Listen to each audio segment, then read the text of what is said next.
ఎవరో ఏంటో అనడం ఏంటి, నువ్వు వాక్యాన్ని వదిలేయడం ఏంటి? ఎవరో ఏదో అనడం ఏంటి, నువ్వు సంఘాన్ని వదిలేయడం ఏంటి? ఎవరో ఏదో అనడం ఏంటి, నువ్వు దేవుణ్ణి వదిలేయడం ఏంటి? అర్థం ఉందా నువ్వు చేసేదానికి? జ్ఞానం ఉన్న పనేనా ఇది?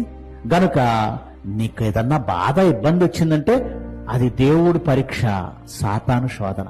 దేవుడేమో పరీక్షిస్తున్నాడు, సాతాను శోధన కలిగిస్తుంది. దేవుడు ఆపు, నా కుమారుడికి శోధన కలిగించకనడు.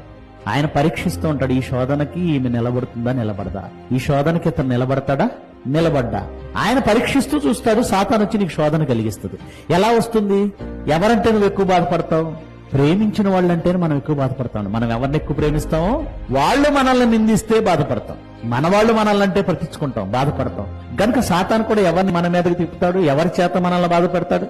సహోదరుల చేతే. అప్పుడు దానికి ఏం చేయాలి? మనం వాక్యం మనసులో ఉంటే ఏం చేయాలో అర్థమవుతుంది, వాక్యం మనసులో లేకపోతే. కనుక మీ విశ్వాసమునకు కలుగు పరీక్ష. పరీక్ష ఎప్పుడొచ్చిందో నీలో ఒక లక్షణం డెవలప్ అవుతుందట. ఏంటా లక్షణం? ఓర్పు. సహోదరి అంది, అన్నదని ముఖం మీద పట్టుకుని దులిపేయటం కాదు, ఓర్చుకో.